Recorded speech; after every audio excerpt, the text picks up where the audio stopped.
a lot of topics and themes that kind of resonate throughout the film, which it feels weird saying in front of you, Carolyn, because it means it resonates throughout your life. So I'm like, yeah, this is your life. But Rose, when you were reading the screenplay, when you're in it, what is standing out to you as themes that were important? Something that I really loved about the project that really stood out to me was this theme of redemption that you have with a lot of different characters. You do have redemption, obviously, for Carolyn. She is going through, you know what I'm talking about, you like you're not right here. But the character in the script was going through, you know, she'd been through so many hardships in life that had really closed her off. And it was a story about redeeming almost that inner child within her and redeeming what happened to her in the beginning and how she was really put down and shut down, and she closed herself off to love, closed herself off to faith and anything that wasn't just strictly intellectual and academic. I think that Surprised by Oxford conveys that redemption in a very subtle, nuanced way, that it's not this, you know, bashing over the head of you know, she was one way, now she's not. It is left open to interpretation in the end. It just asks so many questions, and I think that's so important. Carolyn, when you are watching the film now, so if you can watch it as a movie that's maybe not your life a little bit, yes. Are there themes that jump out that you think, oh man, I don't know that I could have identified that when I was living it like I can when I see it? I think just more than ever, that perfect love drives out fear. I think it's very human to be fearful, and it's at the core of being human to want to be loved and known and seen. And we all desire that, and that's where those desires point us. And looking at it, that kind of that grace that's extended to us to know that we're known and loved, that's what we desire. And so I think when I look at that story now playing out in this way, I'm just from a small town and I just got a scholarship and it's, you know, from a broken family. I think watching the film for me was a beautiful way of seeing how he writes that story for everybody.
Welcome to another Angel live stream.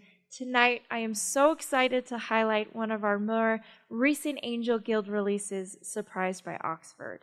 It's also C.S. Lewis's birthday, and if you've seen the film, you know that that's connected to this film. So we are going to welcome Carolyn Weber, who's the real-life inspiration for the film and the writer of the memoir that it's based on.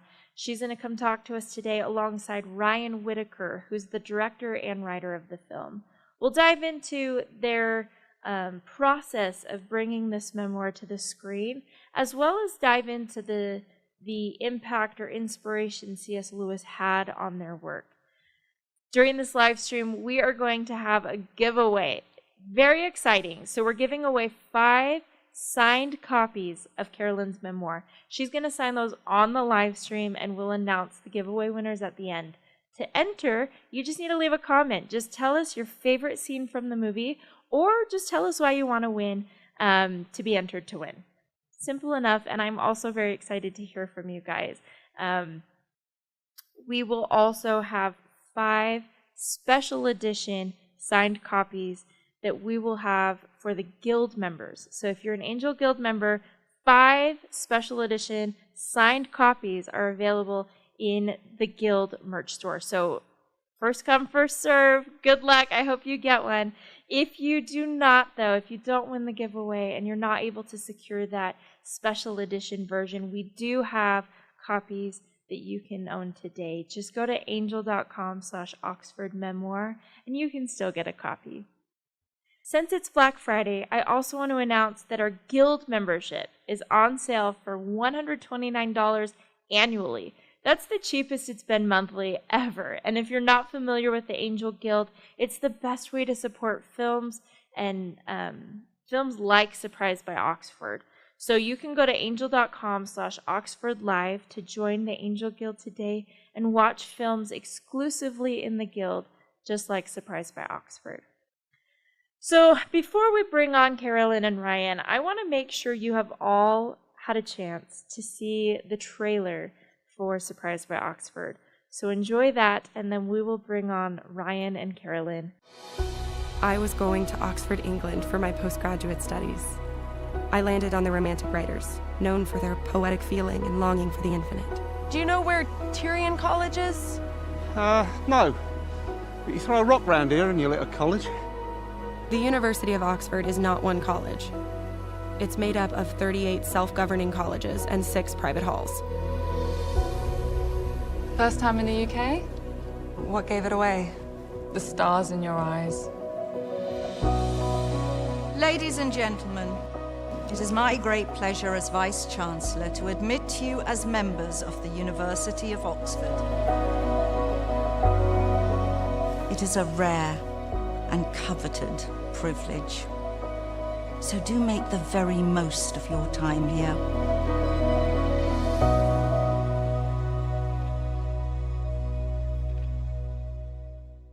I hope you guys enjoyed that trailer. You can watch Surprised by Oxford right now in the Angel Guild. Just go to angel.com/Oxford Live to see it. So without further delay, the reason you guys are here, let's give a warm Angel welcome to Carolyn Weber and the director of the film, Ryan Whitaker. Hey, you guys, welcome to the live stream. Thank you, Allie. Thanks for having us. Thanks. We're so excited that you're here. Would you guys mind just start us off by introducing yourselves? Maybe Carolyn, let's start with you. Sure. I'm Carolyn Weber, and I grew up in Canada, and then I went on a Commonwealth Scholarship to study English literature at Oxford University and did my graduate work there. And that's where I really got to know C.S. Lewis, got to read his works more extensively and be really influenced by him. That's amazing. Thanks for being here. Thank you. Ryan Whitaker. I'm the writer and director of this movie. And very, very grateful that Carolyn entrusted me with her beautiful story. Ryan, how did you come to hear of this story? Well, it's all my sister and my mom's fault for telling me that I needed to read this book called Surprised by Oxford. They said it's all your favorite stuff in one book. It's British culture. It's the city of Oxford. It's the Inklings, Lewis and Tolkien, and apologetics and theology. All of these things were sort of crammed into this wonderful memoir that Carolyn wrote. And I read the book and fell in love with it, and reached out to Carolyn shortly after. That's amazing. So and tricked her into letting me adapt it. So No, it was wonderful. I was his mom and sister are really dear, but it was interesting, Allie, because I had never written the book thinking it would ever become a film. I wrote it. It's kind of between me and God in many ways, many years before, and was quite protective of the story, obviously for many reasons. But when I talked with Ryan and heard his heart and his integrity for the project and for his own faith and for the God story, I just completely trusted him with it, and I'm so glad he's done a beautiful job. It's an absolutely lovely and meaningful film. Oh, that's awesome. So were you, I guess I'm jumping right into like the film production and adaptation process here, but how involved were you in kind of this whole process with the writing and then the filming, Carolyn? Well, Ryan did the screenplay. He made the book look really good. He's a beautiful writer. And he really was very thoughtful in checking in with me at content, at what he wanted to include, what they needed to cut, for film length and that as well. So there was definitely consultation and I think a lot of respect and care, thinking through the project, anticipating the project, a lot of prayer over it as well. But I did not do the writing of the screenplay. I just was really in awe of how he did that.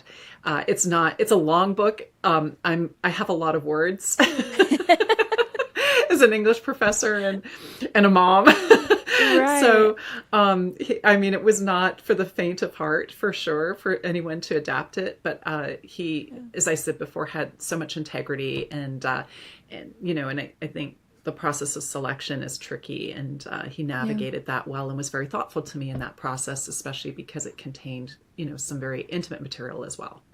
Yeah. Wow. It's kind of it's a huge responsibility when you take. When you adapt anything, from one sort of medium to another, but whether it's a novel or a true story. But I think, especially with something like this, it's like, this isn't just a book that Carolyn wrote. This is Carolyn's life. And so I certainly felt, this sort of burden of responsibility to be respectful of that. And even in things that had to change, because as Carolyn mentioned, it's a very long book. Right. How do you sort of distill this story into the sort of, 2 hour or less version of it? And that just requires, there are creative sort of liberties that you have to take, right? Just to condense it. And I've told this story before, but I remember when I sent Carolyn the first draft of the script, which was very long. It was like 160. I remember. Very long script. I just remember being terrified, even in that very long version of the script. I'd had to, cut some characters and combine some characters and sort of, compress some of the events of the story and things like that. And so I was terrified to hear her opinion, but she could not have been more understanding and gracious. So I think, as a filmmaker, when you are adapting someone's story, you typically in the contract, you have the author has meaningful consultation, on the project, but not the final creative say. But you always, from my perspective, I'm very protective of that relationship, because obviously I want Carolyn to be very happy with what we're doing. I don't want her to not support the movie that we're going to make. So I appreciated that. Meaningful consultation is, I would say that is sort of the bare minimum, the way I think of that. So, I tried to keep her as involved as possible throughout that process. So, and when I read that opening scene, even on the longer version, right away with the opening scene, I just knew it felt so right. And the way that he had drawn the circle around it and back to that circle of grace. So immediately fell in love with what he was doing with the script. And so many neat God things in that, and our friendship and in other relationships around that and everything as well. It's really fun to see God at work in those details. Wow. That's beautiful. I love that. And Carolyn, what was it like for you? I mean, obviously you wrote the memoir, but what was it like for you kind of seeing your personal story on the screen? Like, I mean, you got to read some of that, you got to see kind of the making of it, but then finally seeing it, what was that like for you? Was there anything that maybe moments in the film that resonated with you in a new way? That's a great question. I mean, it was very surreal. No one anticipates seeing themselves. I remember my kids being a little wigged out by that when, when Kent walks on screen, they're like, that's not like Dad. It's so funny. Yeah. But I think it was delightful to be played by Rose Reed. I mean, that certainly is a foretaste of the resurrected heaven for me. I'm like, oh, that would be a great version. That's so funny. But I think it was surreal. But on the other hand, I mean, it is an adaptation. So, right. You're looking at how things are being portrayed artistically in another way as well. And just hopefully praying that that story reaches other people's hearts too, in the way that I've been shown grace as well. My husband is not a very emotive man, but after the first private screening, he wept. Oh, wow. And so I think that it's hopefully a film that I think asks gentle questions, interior life questions of the viewer, and so that part was really really beautiful and moving to see. Oh, that's beautiful. Carolyn, you described your spiritual awakening at Oxford in such a vivid detail. Both it's represented in the memoir and in the film. And I'm wondering if you can share maybe one or two pivotal moments from those experiences that kind of marked a turning point for you in your life. Well, because I had called the memoir Surprised by Oxford evocative of Lewis's own memoir, Surprised by Joy. Yeah. And not that it was at all of the same quality, but just that there was that purposeful echo and praise for his work.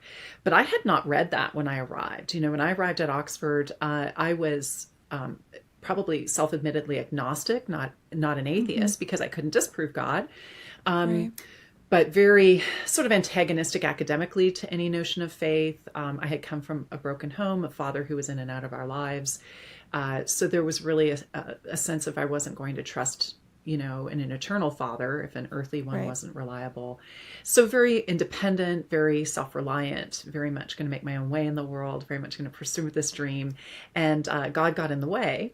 And so, there were several things that started to come up through my studies, my friends there, but probably two very pivotal moments. The first was really just someone, this friend that's portrayed initially in the film, simply asking me who God was to me. And no one had ever asked me that. We assume that people talk about those things. And I think one of the things I had so appreciated about Lewis was how he talks about Sehnsucht, the German word for longing, that desire for something we can't quite explain, but we're homesick for.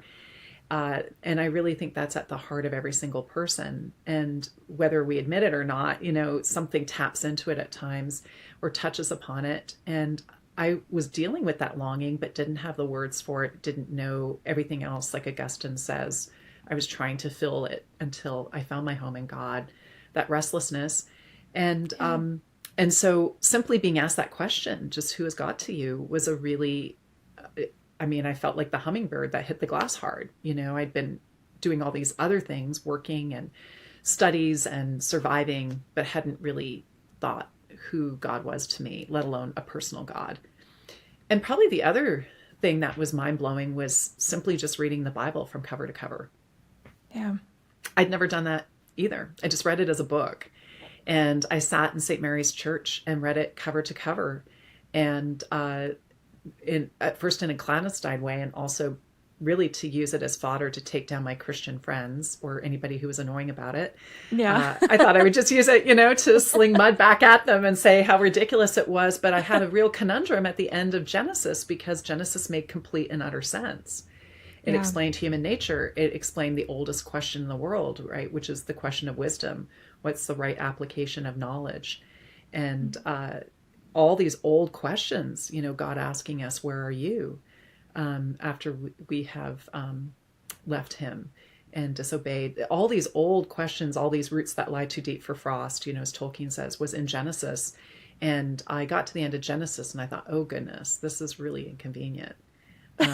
And then when I read through to the end of Revelation, there was this huge story that made sense. I mean, the Judeo-Christian faith is a comprehensive faith. But also there were smaller stories within there that were parts of me and parts of all of us. There's something for everyone in all those stories, and parts of each of us refracted in all of those stories.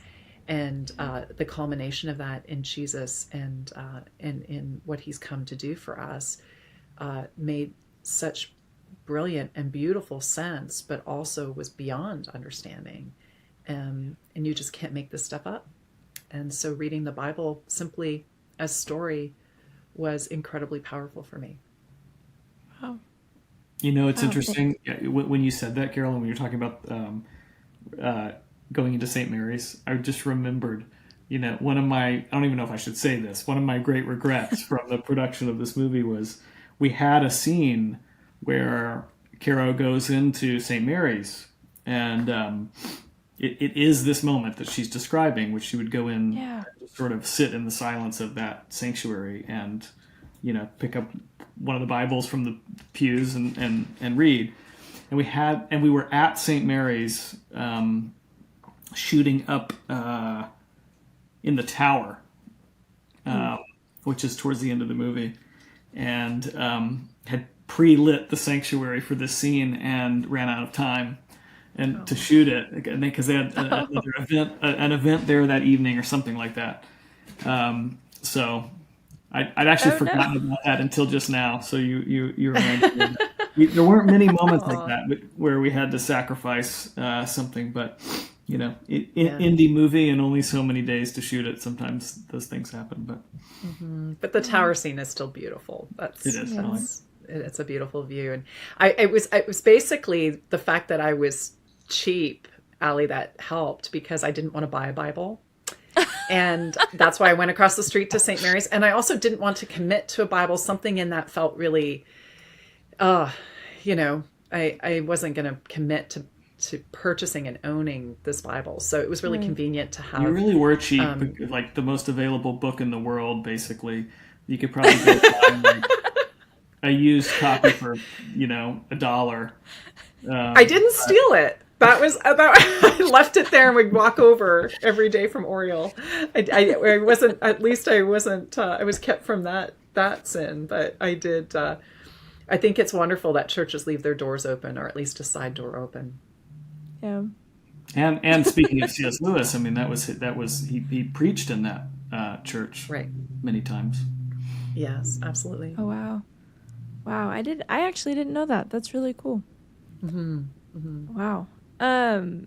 So Ryan, we're kind of talking through this, experience that she had. How did you kind of, I don't know if it's cultivate that environment on set or help the actors kind of find that, that emotion in, I don't know, the whole film is showing her changing and her growth and learning. And I want to know a little bit from you, how you kind of helped navigate that to I guess that's the question. How did you help navigate that with the actor? Was there something that you did to help provide that environment on set where they felt safe to experience that? Well, I think, the big challenge of the adaptation was trying to tell a story that is kind of equal parts faith journey and romance. And those and kind of the beautiful thing about Carolyn and Kit's story is that those things are completely intertwined. Like you can't separate the two. They were in a sense, in conversation together, the romance and this faith journey. And that's, it's such a beautiful thing. That was a real challenge on the page, I think, to try to figure out exactly how to balance those things and how to make that work. In terms of the environment on set, I don't know. I mean, I think, generally, as a director, I just try to, obviously it starts on the page, right? So you want to make sure the script is right and that the actors have strong material to work with. But then I think it's just about really trying to make sure everyone understands the character that they're playing. And in the case of, this film, Rose really understanding this character and also I think being brave enough to play a character that's honestly kind of unlikable for a decent amount of the film. And, I love that you can say that. I was like, you good, Carolyn? Oh yeah, I was entirely. I can't. Yeah, I'm entirely really prickly. Being likable in any way, but no, I think it's also like to really lean into that, but also at the same time create a character that we can empathize with, even when we disagree with what the character is doing or how the character is acting. And so, I don't know. I think those were all sort of considerations. And then I would just also say we never, throughout the entire production, we never referred to this as a faith-based film. Yeah. We just said this is a coming of age story. Yeah. About a young woman who, begins to open herself up to vulnerability and mystery and all that. So we kind of spoke of it that way. And I think shooting in the UK helped as well in the sense that there isn't really much of when we think of sort of the faith-based movie industry, so to speak, that doesn't really exist over there. And so you don't really have the baggage of that hanging over it. And so I don't know. We just found that there was a real openness to people, whether it was cast or crew. Everyone was just all in, and they were really committed to bringing the story to life. So I don't know if that fully answers your question, but that's sort of how we approach. That was great. That did answer the question. Thank you. And for those of you just joining us on the live, just a reminder, if you have not seen Surprised by Oxford yet, it's not too late. You can go to the Angel app or our website and join the guild and watch it at angel.com/Oxford Live. We are also giving away 5 signed copies of Carolyn's memoirs. So to enter, you just need to go into the comments and tell us what your favorite part of the film is, or just let us know why you'd love to win a copy. We also have 5 special edition signed copies reserved for Angel Guild members in our merch store. So check that out as well. If you can't wait and see if you win a copy, if you're a guild member, you can go get one now. So I would love to chat a little bit. We're here also celebrating, C.S. Lewis's birthday. So I would like to know from you guys, he wrote in a very different time, and yet his work has been so timeless through the years. And I want to know, why do you think that his explorations, of faith, reason, and imagination continue to resonate so strongly with people throughout the years and today? Carolyn, can we start with you on that? Yes. Well, I think when Ryan was talking about how it can be difficult in a way to try and represent a difficult person on film, like myself, I think it's really because Jesus brings out, he really brings out a reaction in people, either their worst or their best. And our best is, comes as praise, and our worst comes to the surface for healing. And I think, he's definitely offers the line in the sand to people. People get their knickers in a knot about him in a way that they don't with any other name. And so I think Lewis one of the things that so appealed to me about him was that he was obviously erudite, really well read, and very intelligent across many genres, but very accessible. You always feel like you're having a cup of tea or a pint with him, in a sense, when he's talking to you or writing with you, and you're reading his works. But that he makes faith relevant to the everyday. There's this sort of relevance of reverence.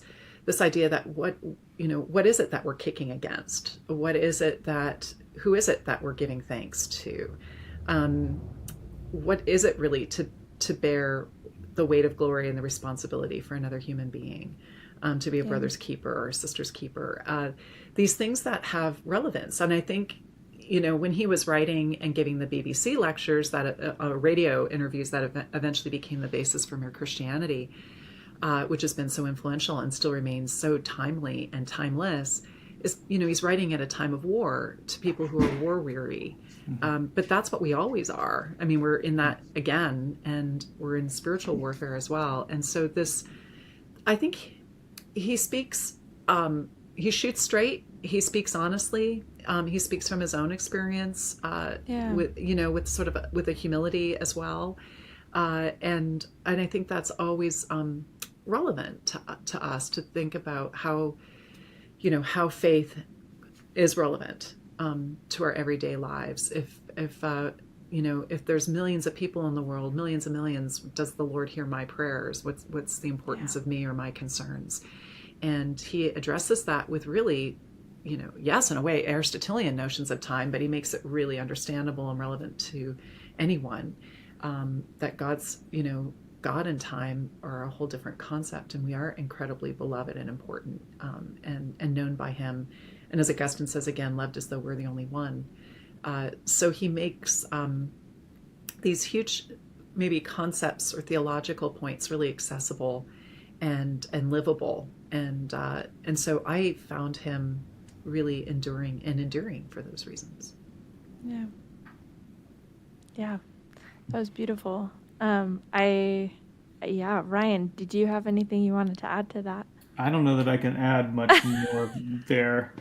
No, I mean, I think Carolyn really summed it up. I mean, he was unique in that he was as she said, erudite, very well read, very intelligent academic man who was able to take all these sort of lofty theological concepts and distill them down into this sort of conversational, style that could be read by the common man. Like he did write some academic works, but that's sort of those were kind of the exception to the rule. Most of his writing is popular writing. And I think that's what's so unique about him. And as you mentioned, Allie, like he still, it feels like he's writing to us today still, like when you read him today. So, and so many different genres too. I think that's also what spoke to me. Like he wrote about grief, but he wrote fiction for children that speaks to adults. I'm just always amazed. He wrote sci-fi. He wrote, letters and theological tracts, and Till We Have Faces, Till We Have Faces, like a mythological novel. I mean, he just wrote across so many different genres. There's something that appeals to everyone, and really fascinating that way. So many different types of genres. Yeah. Do you guys have a favorite C.S. Lewis quote? Or just one that, I mean, that's such a hard question. I feel like that's not a fair question to say, what's your favorite quote? But maybe just a particular quote that has resonated with you for a long time. He's a very quotable author. I know. So there are a lot of quotes. I love that quote in The Lion, the Witch, and the Wardrobe when they're talking about Aslan, and they say he's not safe, but he's good. That's a great quote in the book. More eloquent than that, but there's a lot of great quotes. I love the quote. Quotable. I mean, speaking of Till We Have Faces, I love the quote towards the end of that novel where that the title comes from. Talking about the why the gods do not speak to us directly. How can they meet us face to face till we have faces? I love that too. Whenever I read Lewis, it's always ends up being more highlighted than not, and then I just give up, because it's all highlighted. I love that the very famous one, transposition, one of his essays where he says, I believe in Christianity as I believe that the sun has risen, not only because by it I see it, but because by it I see everything. That notion of the sun illuminating, and of course the pun on sun. He was a punster too, which I think is a mark of fun. Because he also loved his John Donne, and there's another pun. So, but I was I was moved by so many things reading him, and so many as I read it into him more widely. But I loved The Weight of Glory. That for me was a really transitional essay, which he actually was based on a talk he gave at St. Mary's in June 1941. And The Weight of Glory was a game changer for me, life-wise, to actually think what would happen if we took the Lord's promises as true and real. And we actually cannot bear the glory of what's promised to us. And we are like children on the side, the edge of the seaside, or in the mud pit playing with things when there's this whole ocean of love, as St. John calls it, and that we can be bathing in. And we have no idea the depth and the breadth of his love. And, making mud pies in a slum while infinite joy is offered to us. Right. There's another quotation. That's fantastic. And so I think especially in our hearts for others, and meeting people where they're at as Jesus does, and really how incredibly powerful love is, and God's love. I was struck by that statement. He says there are no ordinary people, and you have never talked to a mere mortal. And that's at the ending of that Weight of Glory, which is, I think, one of my favorite endings of any of his essays, where, he says, even the annoying people we sit next to, we're annoying to someone else, right? And right. They might be annoying to us, but everybody is an image bearer of God. And everyone we meet is immortal. And we are either helping them up towards the angelic or down towards the bestial in our own selves as well. And how is... that just changes everything. That changes everything. That combines, I think, duty with love and not conditional love, but the love of Christ, and how we are to bear that and carry that and try to live that ourselves out to others, as well as, thinking about ourselves as a reflection of God too, made in his image. So that for me was really a really important sort of initial step in my Lewis readings and in my own coming towards faith. Yeah. Wow. Thank you for sharing. Promise this movie is entertaining. It's not just heavy theological discourse. The cinematography is beautiful. You feel like you've gone to Oxford. You've walked around Oxford. It's beautiful. It's magical the way that what's really amazing, and the music's stunning. Is that Carolyn and Kent got to be there on I think it was the first week of production, right? And it was your anniversary. Mm-hmm. And you had not been to Oxford in how long? 20 years or something? Years, because of just kids and everything. We hadn't been together. I had been for some research and stuff, but we hadn't been together in many years. So they got to be there part of the first week of filming and appear in the film. Carolyn has a cameo in the movie. She's the guest lecturer at the Lewis Society meeting. So for those of you who watch the movie, look out for Carolyn's cameo, and then you will see Carolyn and Kent dancing in the ball scene towards the end of the film. Oh my goodness. That's so, I'm so excited for people to see that. Like, they've met you here and now they'll get to kind of have that moment when they're watching the film too, to recognize, what was that like for you to be on set and to kind of see this, magic happening? Oh, well, it gave me a great regard for actors.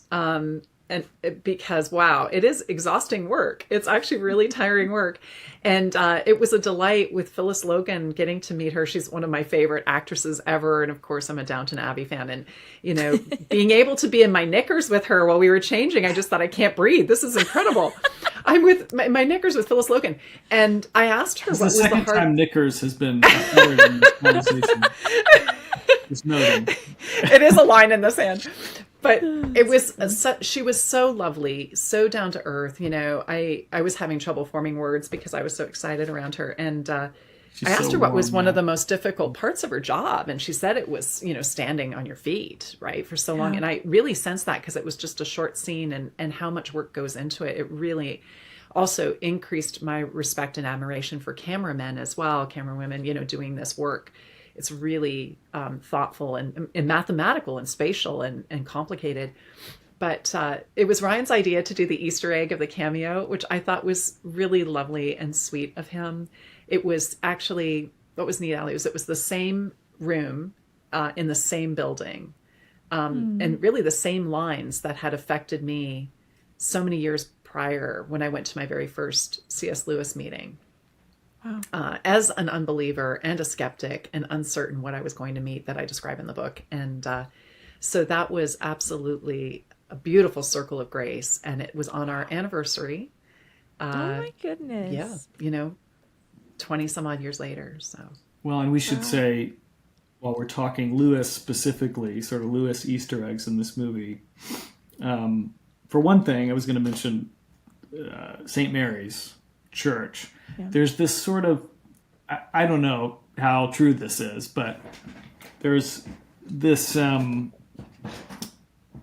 there's a theory that because Lewis he would use the side door into the church, and he was there frequently, and that he was partly inspired by some of the architecture outside that door in his when he was working on Narnia. Right, so when you walk out of that door, there's a lamppost. That's right. And there are these fawns that are sort of like flanking this door right across from the door of St. Mary's. And the knocker on the door is a lion.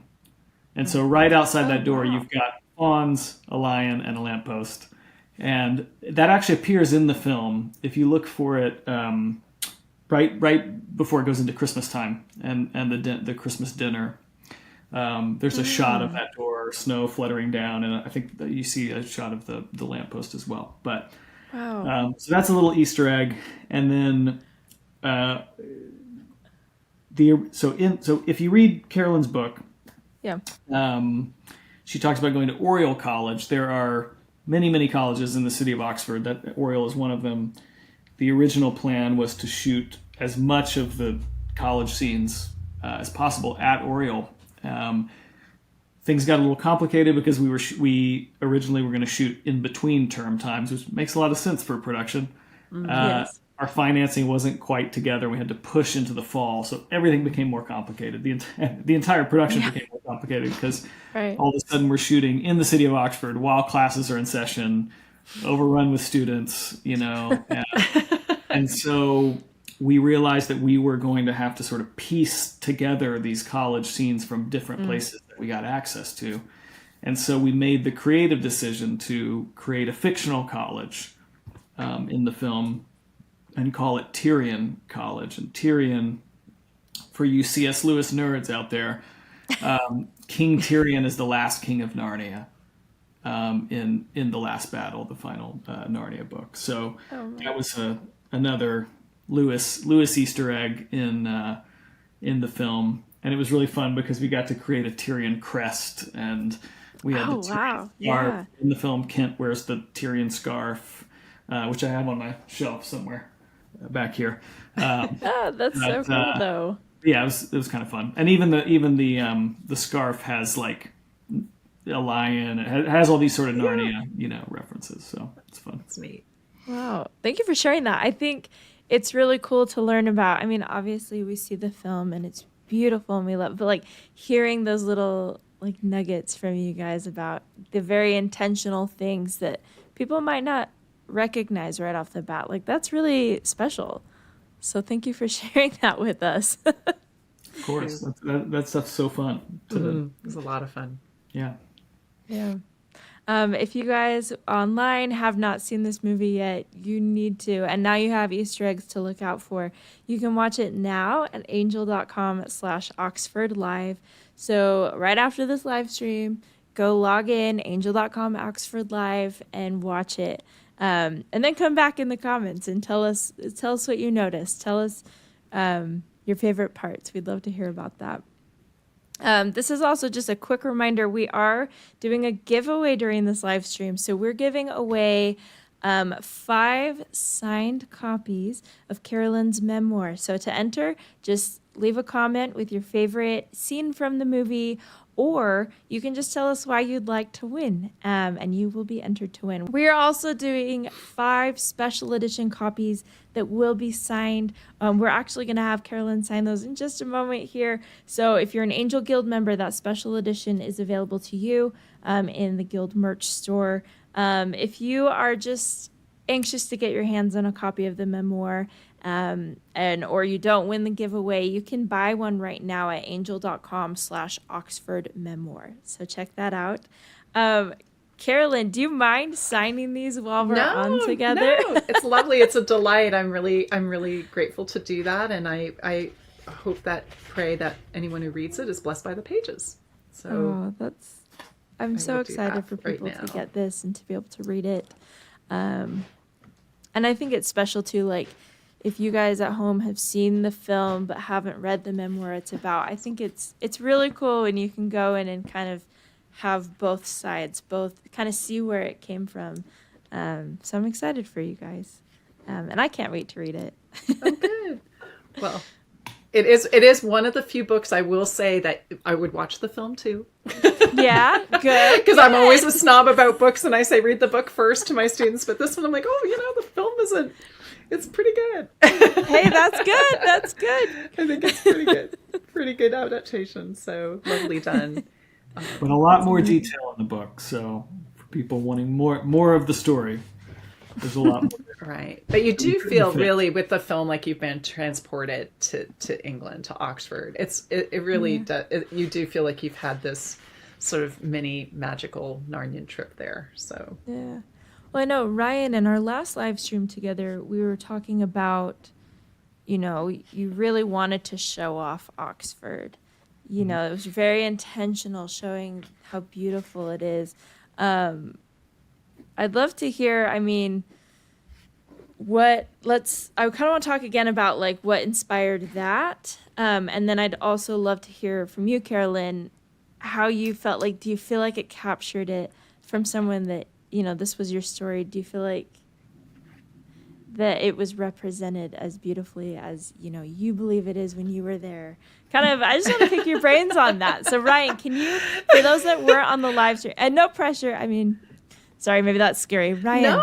We're going to talk about how she think you did. Thought you did. But Ryan, for those that weren't on the live stream last time with us, can you kind of just tell us about that, what the intention was with those shots?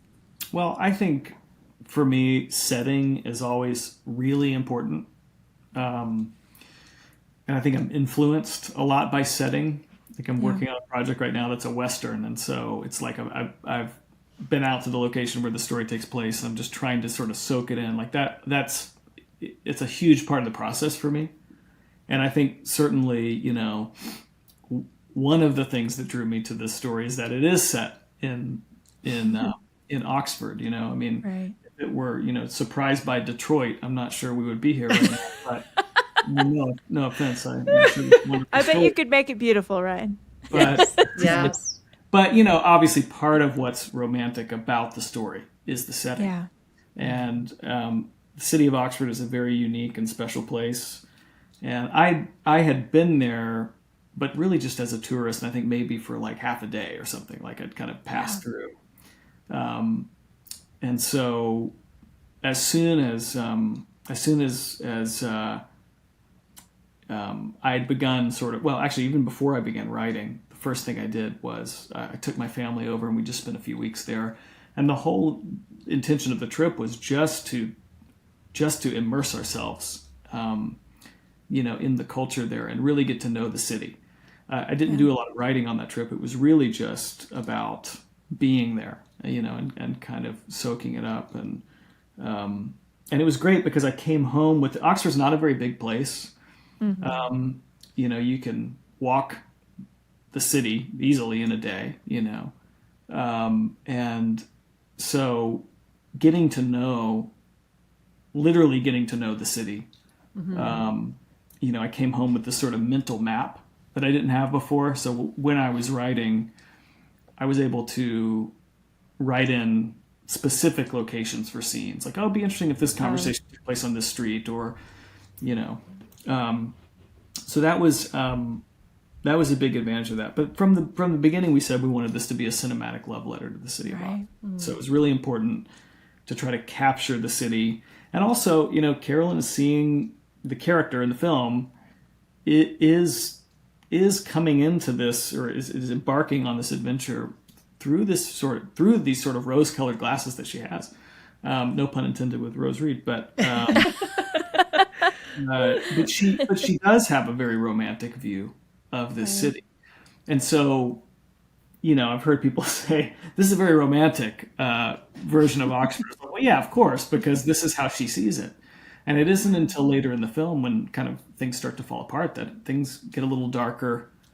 You know, the camera work becomes a little more unsteady and becomes a little more handheld, and the foundations of her world are shaking a little bit. But in the beginning, it is very much this romantic portrait of the city of Oxford. And so, you know, we wanted all that beautiful atmosphere, the early morning fog, you know, obviously the scene with the horse at the beginning. But it was really important to capture as much of the city as possible. So that just meant it was a challenge for the schedule, just because we had to move around so much. But that was the intention. It was really just to really capture as much of the city as possible. And there's a few places we didn't get to, but actually, again, speaking of Lewis, one of the unfortunate sort of things that happened is that the Eagle and Child pub has been closed now for. The Eagle and Child is where the Inklings met regularly. It's been closed now for several years. I think they now have a plan to reopen. But we had to cheat the interior of the Eagle and Child, which was kind of a bummer. But the sign outside is in the film, but you do what you can, you know. Yeah. Well, from my perspective, and I've never been, I mean, I felt it was beautiful. I was like, I just want to be there, experiencing this. And I like that you kind of went into detail there, where it's like, you know, starting with the rose-colored glasses. And then kind of there's always that, again, that behind-the-scenes stuff that maybe the viewer doesn't always know was super intentional, where you said, you know, then you started to, you know, things are a little darker or handheld. Carolyn, do you feel like kind of that represented, like, your experience there? Like, do you feel like when you first got there, it was like, this is amazing, beautiful. I guess I just want to know your thoughts on that, is the question. Oh, no, I think Ryan and his team did a really beautiful job capturing that effect. And when I first arrived, I was horrendously homesick, really, and miserable. My matriculation photo, I look absolutely miserable in it, outside in the fog, you know, at 7 a.m, missing my mom and that. But the magic does start to seep in. It is a beautiful place. And again, of course it's romantic. Of course it's magical. But of course it's also very human. You know, it's a place that has its own politics and issues and buses and soot. But something endures in it that makes you just feel smarter being there. I would like to go. You just run your hands on those stone walls, right? And like, it's osmosis, like something just comes, you feel all the thoughts that were thought before you. And there's reasons why countless poets and writers, you know, Carlyle and Arnold and that have talked about these dreaming spires and written poems about Oxford changing you once you're there. And it's just something that kind of seeps into your bones. So I think Ryan did a beautiful job of capturing that. There is this otherworldliness to it. And there is, you know, it's also a unique place because unlike North American campuses, the colleges are embedded. The university consists of 36 colleges or so, and they're embedded in this old city. So they're a bit like Easter eggs themselves. You have to kind of go and hunt and find these colleges and enter into them. And then there's all these nooks and crannies of amazing artwork and priceless treasures and beautiful gardens and crypts and things like that you wouldn't know unless you sort of hunted them out. So they kind of come as these serendipities to things. And we see that in Lewis Carroll's work in that as well. So for a literature person, it was just hard to breathe there. It was so exciting. But but really, I think it just does invite this sort of magical experience, regardless, when you're going through the way that it weaves the past with the present, and so many of those things are older than the country we're sitting in now, right? And the things so there's the pastness of the past is very present. And I think the musical score as well by Nick Box was absolutely gorgeous. And it that kind of running current beneath things of the thought process that's happening as we're opening ourselves up to these questions about faith, and questions that really matter. I found that to be a beautiful experience. We should What's say. that? Yeah. The score is available now. It just was released. Oh, it is. Yes. Yeah, it's beautiful. The score is absolutely beautiful. So that meshed with really the most cinematography, I think, ever of Oxford, right? In a sustained way. Well, we claim that. I don't know if that's true, but we'll... I've watched a lot of other films, and I have never seen that where it's immersed that much. But yeah. And to be able to get into the Bodleian Library, to be able to get into some places there that you can have a peek into, it really makes it a beautiful and magical experience. Oh, that's awesome. Thank you for both of you for sharing about that. I felt like when I watched it, again, I kind of mentioned this, but like you just feel a little bit like sometimes when you watch a movie, you're like very aware you're watching a movie. But I feel like this film, like it just kind of captures you in a different type of way where I'm like, oh yeah, I'm in Utah. Okay. I wish I was there getting smarter by touching the walls, but it's okay. God is at work everywhere. Everywhere is holy. But it has its own special, everything is special in its own way. Yeah. But it is Oxford's very, very unique that way. Yeah. So I just kind of, as we're wrapping up, I would love to hear from both of you what you hope, like what message you hope people will take away from both, the film, the memoir, and C.S. Lewis's legacy. Ryan, can we start with you on that? Well, I think that, we set out to make something that invited the audience into a conversation more than it preached a message at them. And so, I think from my perspective, my hope was always that that it would just sort of spark conversation, that it would, maybe people watching this film will start to ask some questions that they haven't asked before, or it would get them thinking about some things they haven't thought of before. So that's how I've always thought of it, is that the film is sort of inviting the audience into a conversation about some big questions. Yeah. I think it does that. So that's wonderful. Carolyn, what message do you hope people will take away from the film? Well, I would agree with Ryan, and I think he accomplished that beautifully. That really the only difference between conversation and conversion is where we're at, and to have a film that invites conversation with anyone that you're bringing with you to watch the film or who's joining you to watch it. Also conversation within yourself privately. Film is much like reading, such a private medium, but there's so many more textures to it as well.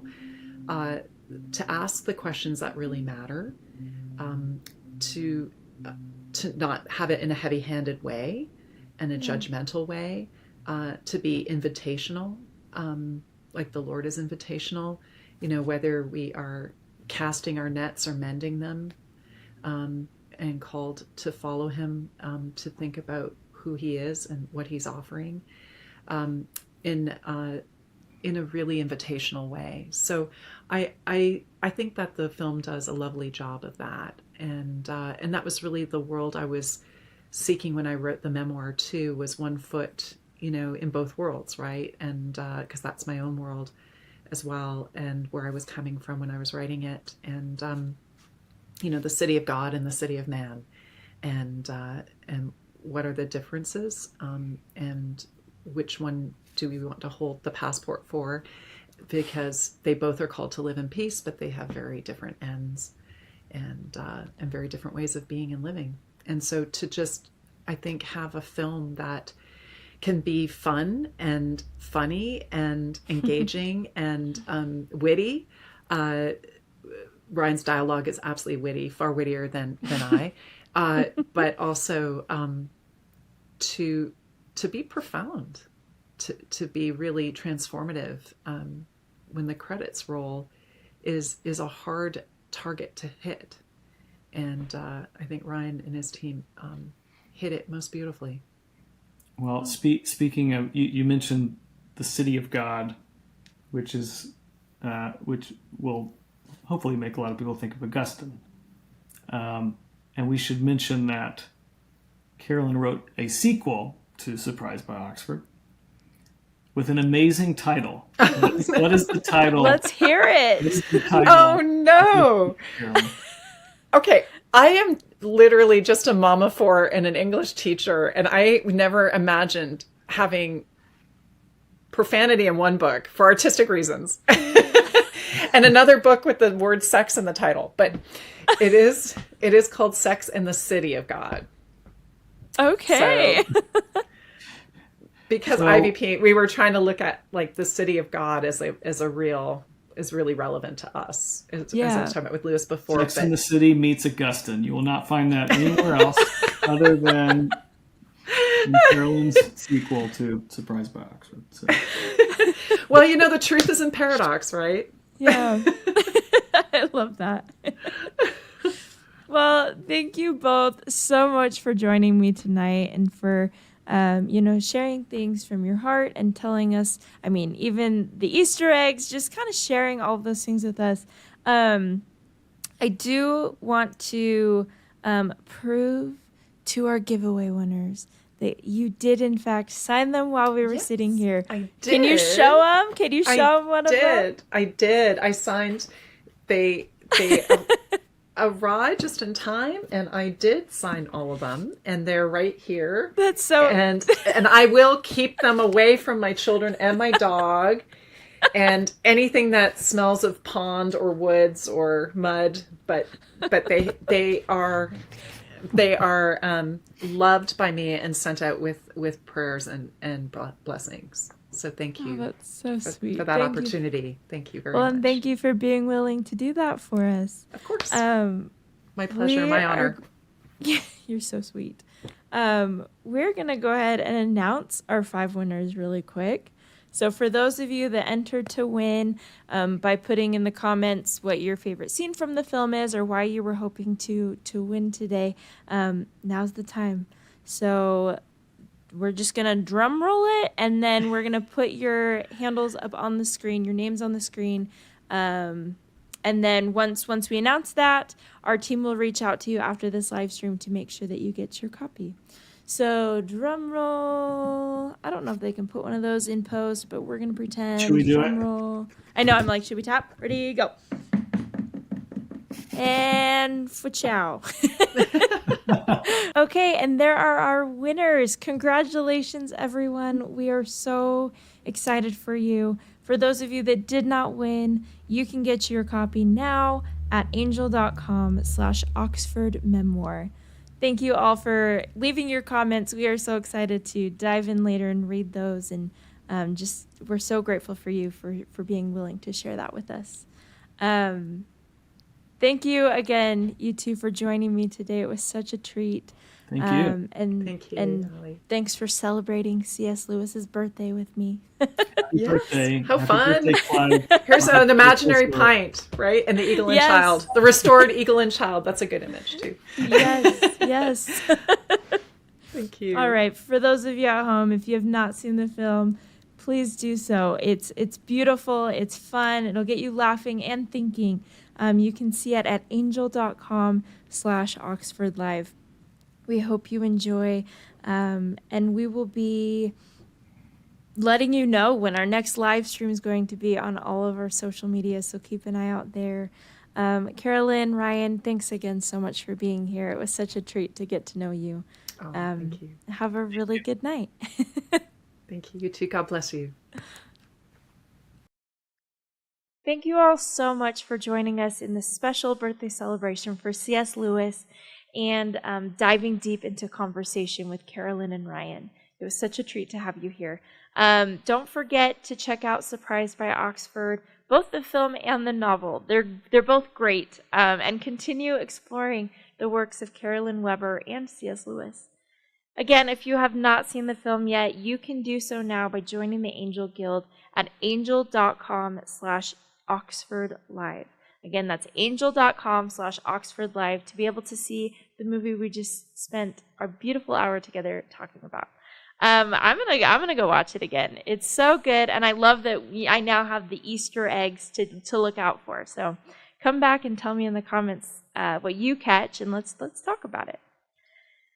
Again, since it's Black Friday, I just want to remind you guys we have an amazing sale going on for our guild membership. It's only $129 for an annual membership. That's the lowest monthly it's ever been, and that is the way that you can best support films like Surprised by Oxford and the other amazing films that we are privileged to be working with at Angel Studios. You can go to angel.com/Oxford Live to join the Angel Guild and watch other films exclusively in the Guild, just like Surprised by Oxford. Thank you again for joining us tonight.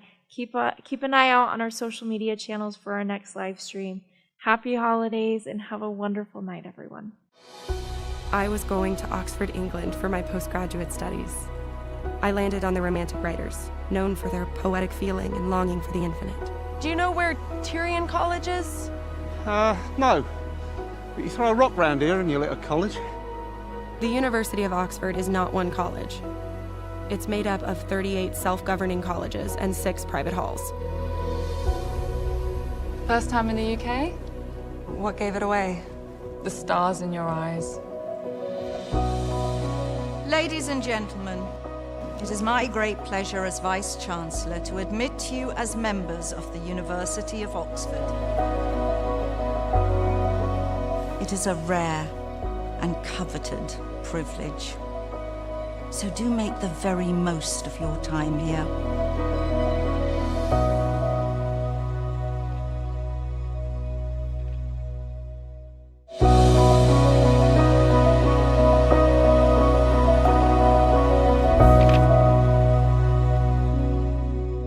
There are a lot of topics and themes that kind of resonate throughout the film, which it feels weird saying in front of you, Carolyn, because it means it resonates throughout your life. So I'm like, yeah, this is your life. But Rose, when you were reading the screenplay, when you're in it, what is standing out to you as themes that were important? Something that I really loved about the project that really stood out to me was this theme of redemption that you have with a lot of different characters. You do have redemption, obviously, for Carolyn. She is going through, I'm talking about you like you're not right here. But the character in the script was going through, she'd been through so many hardships in life that had really closed her off. And it was a story about redeeming almost that inner child within her and redeeming what happened to her in the beginning and how she was really put down and shut down, and she closed herself off to love, closed herself off to faith and anything that wasn't just strictly intellectual and academic. I think that Surprised by Oxford conveys that redemption in a very subtle, nuanced way, that it's not this, bashing over the head of she was one way, now she's not. It is left open to interpretation in the end. It just asks so many questions, and I think that's so important. Carolyn, when you are watching the film now, so if you can watch it as a movie that's maybe not your life a little bit, yes. Are there themes that jump out that you think, oh man, I don't know that I could have identified that when I was living it like I can when I see it? I think just more than ever, that perfect love drives out fear. I think it's very human to be fearful, and it's at the core of being human to want to be loved and known and seen. And we all desire that, and that's where those desires point us. And looking at it, that kind of that grace that's extended to us to know that we're known and loved, that's what we desire. And so I think when I look at that story now playing out in this way, I'm just from a small town and I just got a scholarship and it's, you know, from a broken family. I think watching the film for me was a beautiful way of seeing how he writes that story for everybody.